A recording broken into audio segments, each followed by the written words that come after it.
Welcome, everyone, to the very first inaugural episode of the Me to You Marketing Podcast with Video Component. I am your host and participant, Dr. Jennifer Brenton, and we have with us today two people who will be here for the remainder of the season sessions. Dr. Matthew Champagne, say hi. Hey, Jen. And Anita Toth. Hello. Hey. Matt, I think you have to say hi longer in order for the camera to go to you. Hi longer. There you go. How's that? This is, for anybody who's listening to this on podcasts, we are absolutely recording this so that you will get the full content on the podcast. However, if you are interested in seeing our faces and seeing that we are real human beings, we will also have this up on a YouTube station, and we'll give you more information on that at the end of the podcast. Mm-hmm. So this inaugural first episode, we're going to introduce ourselves and introduce the purpose of the podcast and how we are setting up season one. So without further ado, I would like to introduce Anita Toth. Hey, everyone. So thank you very much, Jennifer. I'm really excited to be here with both Jennifer and Matt.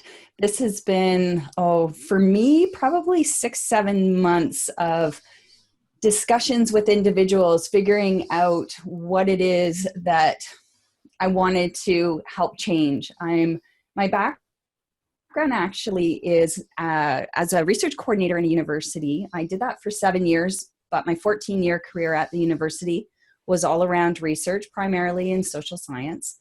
And I lost my job 2 years ago due to lack of research funding. Very common for anybody who's been a researcher in university, but it was devastating to me. And I realized after some soul searching that I wanted to try something new. So I jumped into the online world to start a business. I had no idea what I was doing.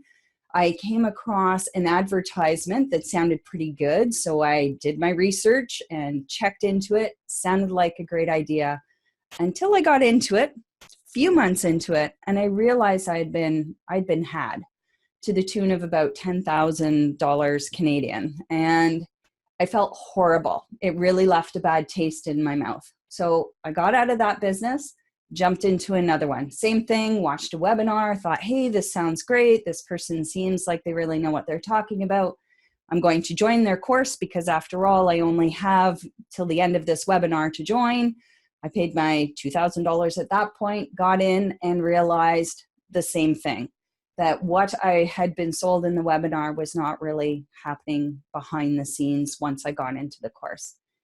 And I really started becoming jaded about the online world. And as time went on, I started to discern by paying money for different courses, who was legit in terms of really wanting to develop a relationship with their customers, and those who were less, I don't want to say legit, but they really were just in it for the money. It was a short-term win for them, and they didn't care so much about their customers.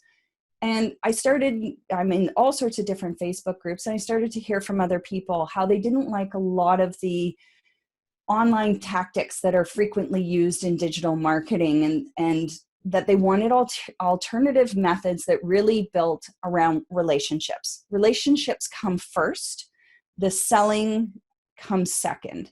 And so it was through this, I met Matt in one of these Facebook groups. We started chatting, and he introduced me to Jennifer, and we realized that all three of us were not interested in using those techniques, which we will discuss in these upcoming podcasts, but that we were more interested in building relationships. And so our discussions have led to this, and I'm very excited. This is our first one. Yay! It's been months in the planning, but here we go, and I'm really excited to be here. So that's a brief introduction of me, and I will turn it over now to Jen or Matt. Not sure which way we're going. Actually, Matt, if you want to go ahead. All right, sure.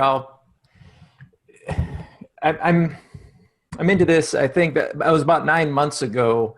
that I had a real epiphany, because I had been into this online marketing for about 3 years. And I made this mistake that I think a lot of people are making is that they just put away everything that they've learned up to this point and just assume that the people that are teaching them have all the answers. So I bought all the platforms, I went to the courses, and I was applying all these techniques and tactics, even though they didn't quite feel right. I'm like, well, these folks must know something that I don't. And I kept hammering my head in the wall trying to sell courses and my book. And it just dawned on me. I don't know why. I'm the slowest learner around, I guess. But I just realized, wait a minute. I've already been doing this for 26 years. I was a university professor, had a successful career.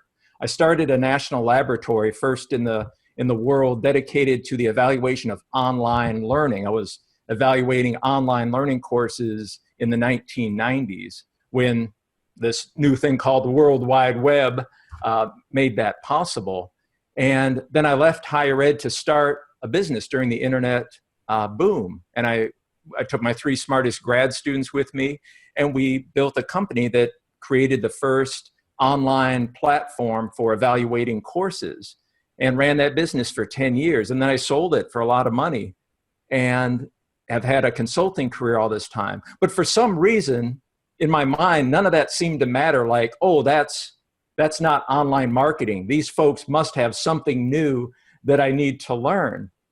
And, I want to say something about it because maybe others feel the same way, that they're putting their own experience and skills aside and trusting others to tell them like how things work.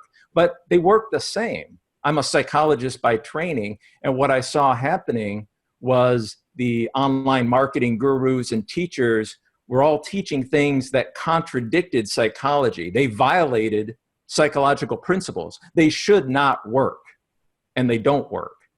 They work for 5% of people by chance, sometimes by coincidence. And that's why you keep bumping your head into the wall and saying, why doesn't this formula work? Why doesn't this method work? I was told this is how it's done, but it doesn't work for me. It seems to work for everybody else. Look at these testimonials. There's 3 people here who said this was the greatest course ever. There's 5 testimonials on this sales page. It worked for them. How come it doesn't work for me? It doesn't work for you because it shouldn't work. You need to recognize that and use your own skills and experience and apply that to what you're doing. So it just kind of brought all these issues to mind, and I started really looking at what they were selling and how they were doing it, and realizing that they're using techniques that I was not comfortable using, that I know from my own background as a researcher and a psychologist shouldn't work, that they actually come from what I call dark psychology. We'll talk about that in upcoming episodes, but a lot of the foundation for these tactics that we all hear about, urgency, scarcity, social proof, authority, that actually comes from a period of psychology that was very helpful. These tactics do work, but most people don't know the background. So I'd like to talk about that in upcoming episodes as well. So that's where I stand now, as somebody who just took a long time to realize that what we already know from our own business, our own skills, our own experience is just as helpful, because you want people to buy your stuff, right? You want people to pay attention to you. You have something to share with the world, and you can do it yourself, and you can do it with what you already have. You don't need to keep piling on some of these tactics that are just really questionable and just not very efficient anymore. So that's why I'm here to discuss with Jennifer and Anita these tactics and some great alternatives that work far better than most everything that you've heard. And Dr. Matthew Champagne also has I'm going to get this incorrect, I know, Matt, so you'll have to tell me what this actually is. It's an engineering data science degree, correct? How do I say that? No. Well, I'm an industrial organizational psychologist, but my major advisor who trained me, she was a mathematical psychologist who was just brilliant. She was so far ahead of her time. And I'm going to be bringing some of that with me too, because she was all about decisions, how people make decisions. And her theories 30 years ago, I think, are far superior than a lot of the tactics we use now. So I'll incorporate some of her genius into this as well. And that was how I was so interested when I first met Matt live at a conference where he was working and bringing his techniques into a live format. I was absolutely fascinated how everything that he was doing was just complementary to what I knew as a physician about relationship and how well they were working in that environment. And I had this light bulb going off saying, this is what we really need to see more of in marketing. And that set off many dozens of hours of relationship with Matt. And it made it even better because we do come from science backgrounds. We do come from research backgrounds, and taking a look at data and then trying to translate that into actionable science-based, evidence-based types of marketing and types of really skills going forward. My background, I am a board certified obstetrician gynecologist. I've been that for, worked as a physician for over 20 years. I worked a decade as a corporate and private practice OBGYN, doing full scope OBGYN. So that's everything including surgery, delivering babies, seeing people in the clinic.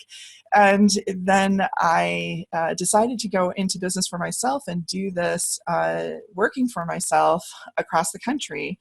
And not only have I been able to do full scope OBGYN, I've also been able to do consulting work for different hospitals and for different physicians. And through the process of that, realized how access to medical care is just really shrinking across the United States. And I see a vision of how to, using a lot of these techniques, especially these conversations online, be able to bring a lot more medical information to everyone across the United States without having to go to a clinic and without having to go to a hospital, and possibly without having to speak just on a one-on-one basis with the physician, but actually having a relationship where there's a community speaking to physicians.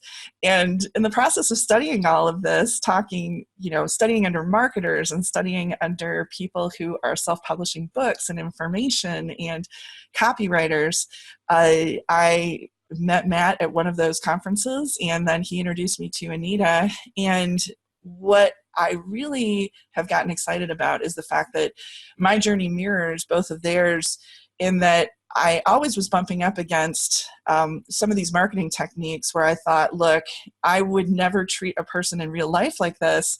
Why would I do this online? There must be an alternate way. And in talking to Matt and realizing that a lot of the techniques that he has developed for survey actually apply in relationship marketing, I thought, wow, this is a really big deal. And our discussions were so fruitful. I thought, this is something that is important enough that we start to share. And Anita was a big part in catalyzing us to be able to do that. She was a huge catalyst for Matt and I, because Matt and I really like to talk together, and she's kind of like, come on guys, we got to get this out there. This is important stuff, more people have to hear it. So very grateful to Anita for that, and grateful to Matt for his concepts. So this first season really is taking what we see as these negative psychology is how Matt feels about them. Short-term gains is how Anita feels about them. And I feel that they belong more in a boundaries world building type area for business, as opposed to a lot of positive psychology that Matt has really through his 6 million data points that he's done through survey. Anita feels that these are more like long-term relationship. And I do too. I feel like this is more relationship marketing than a lot of the things that we've been traditionally sold as that information.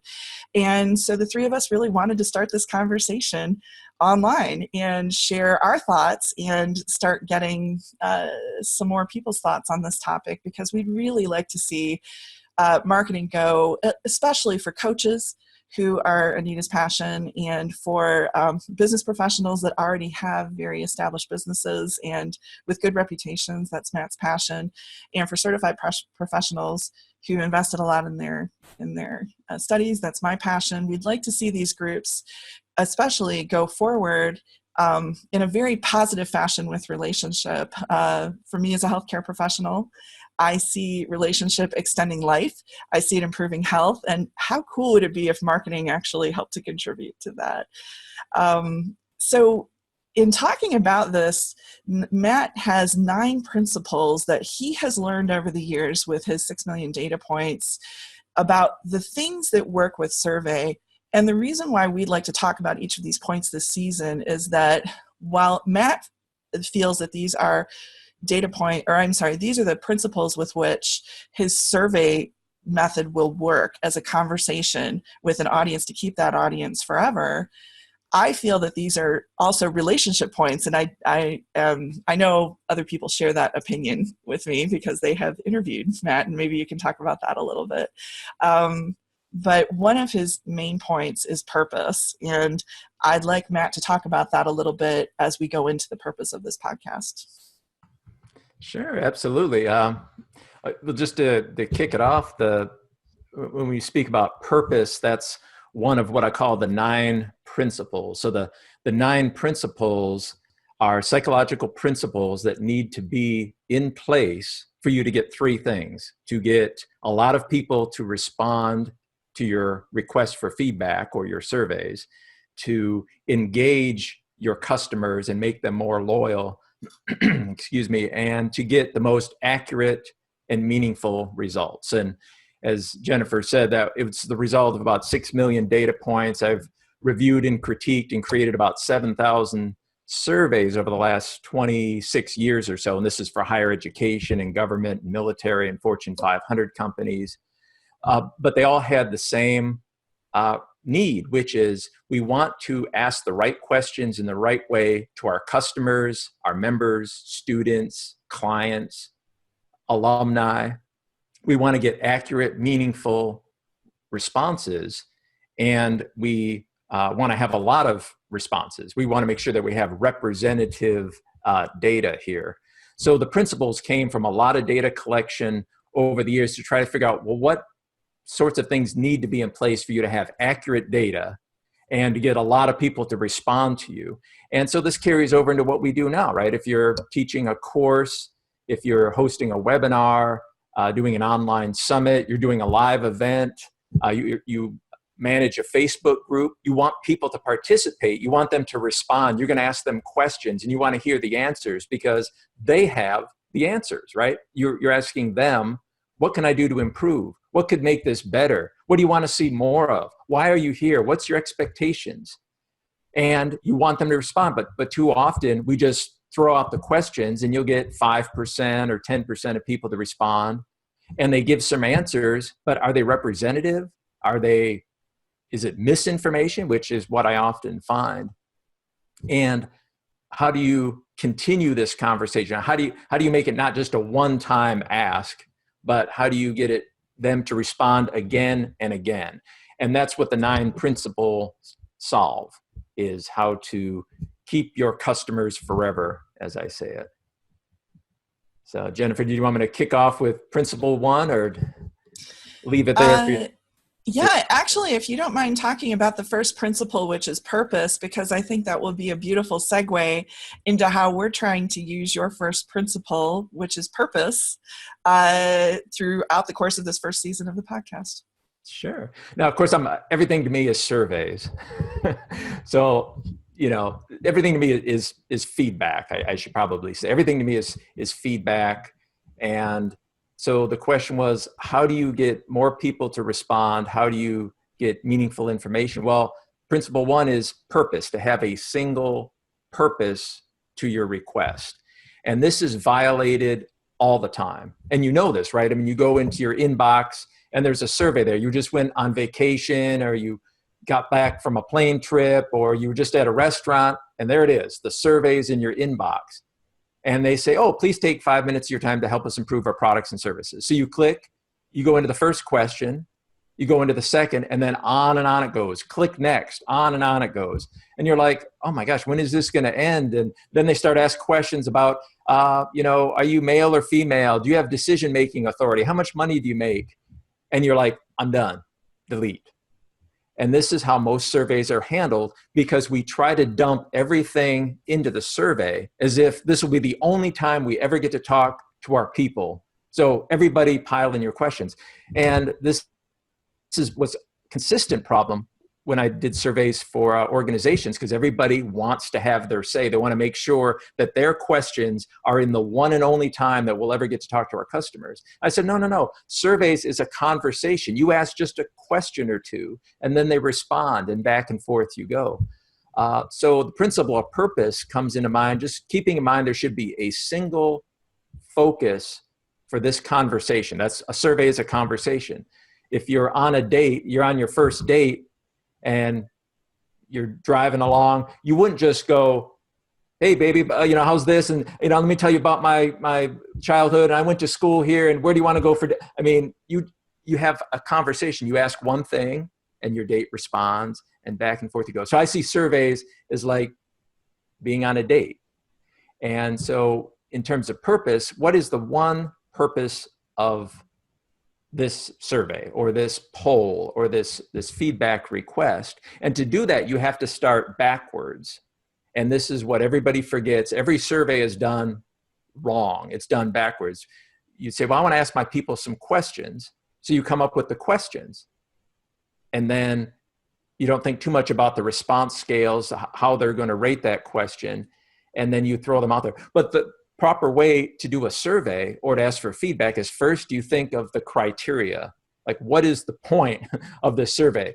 Are you looking to see if they're satisfied? Are you looking in terms of quality? Are you asking them for their agreement on something? You start with the high level criteria, and then from that, you work backwards to decide how they're going to answer it. And then from that, you work backwards to what the question is. And when you do it in that logical order, you always have a consistent, interpretable set of questions that gives you really deep, meaningful feedback. So that's principle one, is making sure you have a single, focused purpose to the reason you're asking these questions. So on that note, I would like each of us to share our single purpose for participating in this podcast, because each of us are participating with a little bit different lens as to why this information is so important to us. And Anita, if you wouldn't mind starting that off. Absolutely. I think my main reason, the foundation of all of this was jumping into this online world, and I didn't know who to trust and I didn't know who to believe. When we talk with people face to face, we get referrals. We already usually have some sort of existing relationship with them. And so when they give us information, we can assess it and go, you know what? All right, I'm going to follow this suggestion or go see this person based on this referral. But coming into the online world, I had no idea what was going on. And I bought that first course, and it was just, I couldn't believe what I had gotten into in terms of, what they delivered wasn't actually what they sold. And then these tactics, I just felt like a number, and it was horrible. So got out of that, get into my next one. And it's the same thing, although marginally better.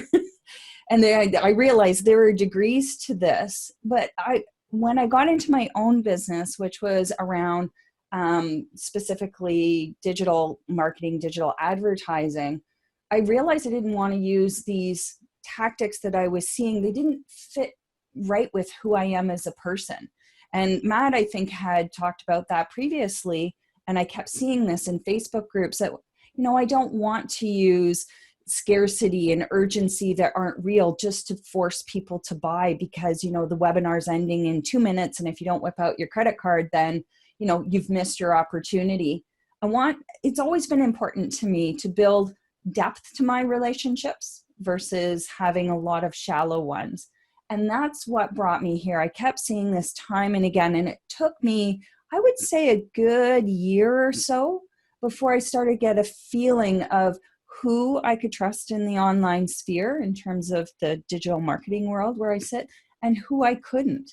But it was a painful lesson, expensive, frustrating, at times very lonely. And so that's my purpose, the whole reason why I wanted to meet other people who were like me, so that I could help them forward their businesses, but more than that, really feel like they're genuinely making a difference in helping people. And that was it. Like, that's the bottom line for me. If I can help you even a little bit, great. If I can help you a lot, that's even better. But how do I do that? It's through building a relationship with you, not seeing you as a number, not seeing you as a lead and dehumanizing you, but seeing you as a person. And so for me, that's my purpose with the podcast. And what I'm looking, even in my own business, to help move forward is this concept that long-term relationship building is really where it's at. Sure, you might be able to make money quickly, short term, but at what cost? And so, a damaged damaged reputation is difficult to overcome versus building trust over the long term. People really, I think deep down, we all want that. So that was it for me. Matt, did you want to go next? Sure. I guess, the overall purpose, as I said, I'm a psychologist, so everything is through the prism of psychology. When I saw what the online marketing folks were doing, I recognized, of course, the tactics, because that's how do you get people to do things and buy things and take action? Well, it's all psychology. But I realized that they're just picking from the small, like psychology has been around, 125 years. There's all sorts of findings, so many things that, so much we know about how people behave, and they were just plucking from this little area in this mountain of psychology, pulling out scarcity and urgency and reciprocity and consistency. That's just a small part of psychology, and they were ignoring the rest of the mountain. And I knew this from my own work, because when I would have folks fill out surveys, we could typically get 85, 90 or more % of people to fill out a survey. And I'd show that data to people, and they're like, oh, well, you must be making that up, because we all know only 5% of people fill out surveys. Yeah, if you do them wrong. But if you apply psychology, we could get 80 or 85 or 90% of people to fill out forms. Now, who fills out surveys? Certainly not 90%. But if you give them what they really want, that is, show people when they respond to this, when I ask you a question and you respond, I will demonstrate to you that your voice was heard, that what you said made a difference. I'll show you how you compare to others. Those are the sorts of things that we want as people. We want to know our voice was heard, that what we are doing is making a difference. And by demonstrating, hey, if you answer these questions, if you provide me feedback, I can give this to you, they would respond again and again and again. We'd have people that would respond a year later to the same surveys over and over again. That's the kind of reaction when you give people what they want. But when I turn to the world of online marketing, it's unknown. This is unknown. They have a set of tools, and they teach the same set of tools. Everybody knows scarcity and social proof and urgency and consistency. It's as if that is the only tools available, and it's not. So if you think this is all that's available, of course that's what you're going to teach, and you're going to use a lot of it, right? Because it's the only thing you got. And I'm here to say it's not. That's of course urgency works and scarcity works. They have for 100 years. Back in in newspaper copywriting used those same techniques. But it's like a spice. It's just something you would sprinkle on a little bit of this, to urge people to buy what you think is the solution for them. But the underlying motivation for people to tune into you, to pay attention, to want to be with you, to want to stay in your orbit is none of those tactics. It's the true psychology, the positive psychology, the stuff that nobody uses. And that's kind of my motivation and purpose, is to share some of that knowledge that's common in higher education. In these other applications, I'm just simply taking what's known in these other areas and bringing it to folks that I think are frustrated with the limited tools that they have in online marketing. And thank you, Anita and Matt. And I would just say, for my part, my purpose dates back to once upon a time when I fell in love with a fiction writer. And what I learned in walking through his world is that fiction writers, before they create their story, they do something called world building. And this is a process where they come up with the entire world that the characters will walk in. And this is everything from the, what's the currency? What's the social structure? What's the religious structure? How do people relate to one another? In science fiction, there's, are we going to, what's the science behind what it is that we're doing? In fantasy, sometimes there's magical systems. Sometimes there's so basically they get to play God a little bit and form these worlds. And I took a look at that, and then I took a look at what was happening in healthcare and thought, we only have two ways really that people can interact with their physician or interact with their healthcare professional. One is to show up at a clinic, and another way is to show up at a hospital. There's sort of a third way out there, in that sometimes there's virtual visits that can be done online, very, behind HIPAA walls, very secretive, very, a lot of security up.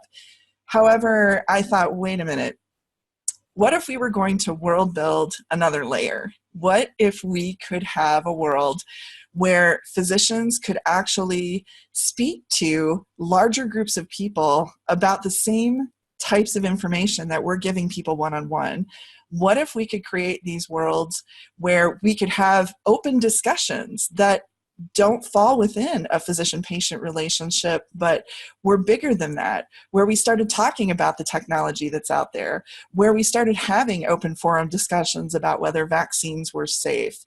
And we didn't have to hide everything behind the walls of an office where people maybe couldn't even afford to get to, or would have to sacrifice or go to great lengths to get to.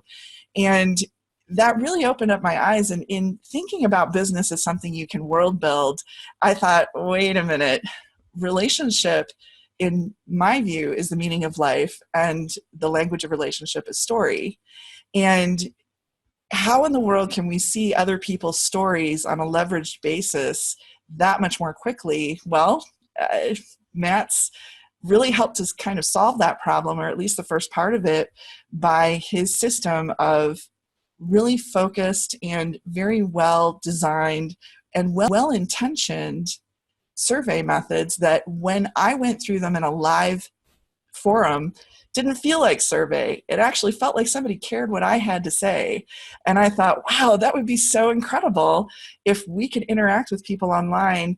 Yes, you can make a living doing it, but what would happen if we were actually creating relationship, and from that actually healing? So this is where I see this information. I see this information as information that I can share, not just with other physicians to help get the knowledge that's in their head out, in the world wide web, into books, things of that nature, before it all goes away to automation. But there's a lot of other professionals out there who have spent years and years studying what they've done. I'd like them to be able to get that information online as well, and to have a method where we can say, look, a lot of these short-term tactics, they're there for a reason, and they work for a reason, but really they're not relationship builders. These help to form boundaries. They are, the brick, the mortar, the walls of helping to create our world. But really, the tools with which we actually create relationship, these have been studied. We have some psychological principles that we have a great deal of data on. And Matt's talking about them. There's some other people talking about them. There's even more people who are actually starting to put these into practice. And so my purpose in this, and I believe this purpose is shared by both Anita and Matt, is to not only share these principles, but then start celebrating how these principles are being used, and so that we can show other people these people are doing this in a very positive fashion. They're making a living from it, and they're creating relationships doing it. You can too. Yeah, but I mean, I love, I think what we bring here is the backgrounds. There's so many of the three of us. We have different backgrounds, different clientele we've worked with in different industries. And as Anita said, she has spent a lot of money on a lot of different courses. I know Jennifer has, I know I have. So we've tried and tested so much of what's out there. If you mention a membership group or a course or a platform, or a tool, odds are one of us has used that and either, discarded it for certain reasons or still using it. So that's what I think we can all bring to the table here is applying our various backgrounds with different clients using these same platforms. This is true. I am embarrassed at the amount of money that I've spent on a lot of these platforms. And in fairness, I'm glad Anita gave a dollar figure, because then I don't even know that I don't even know that I'm willing to go that far yet. Maybe in another episode I'll risk that, but that's a level of relationship I'm not ready to go to yet. but no, I having done this since 2011, so we're going on 7 years of dedicated, not insignificant monetary investment to learn about this process of how to get information online. I felt like I needed to study it and really get it down before I asked a bunch of my colleagues, all of us who have huge liability concerns for any information we put online. I felt like I really needed to study this and get it down. And it was interesting how I came to a lot of the same conclusions that Matt and Anita did. And we came to these independently. So for the three of us to get together, all of a sudden we were excited and like, my people, we have our people. And the more we talk to other people, the more we realize that we're definitely not alone.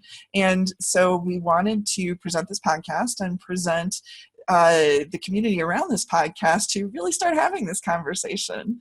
Not to demonize anyone, but definitely to put these practices in their place, that they really are not ways of creating relationship, and that a lot of these negative or dark psychological tactics really need to be performed with caution, and really need to be people need to be treated with respect while using these, and that they do have some negative repercussions and consequences. And these were things that none of the three of us were taught. So we would like to share our experiences with these personally and professionally to help other people who are starting their platforms. Mm-hmm.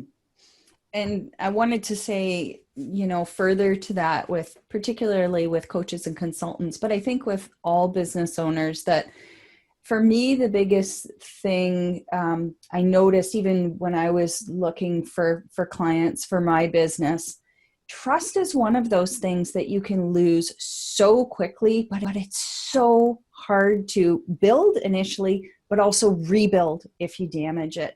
And we have plenty of examples of big companies where there's been issues and they've lost the trust of their customers or of the public. It takes a long time to rebuild, but when you're first starting out, it is so critical, I find, to really make those relationships as strong as you can right from the start. And a lot of these tactics don't do that. They're injurious to the relationship rather than supporting them, which is why you hear those terms like, I feel, selling without selling, or without being salesy, or without, and I think that those terms then represent some of these techniques, and people don't want to use them. I never did right from the beginning with my business, but I felt pressured to, because again, as we've mentioned, this was the only thing that was being taught.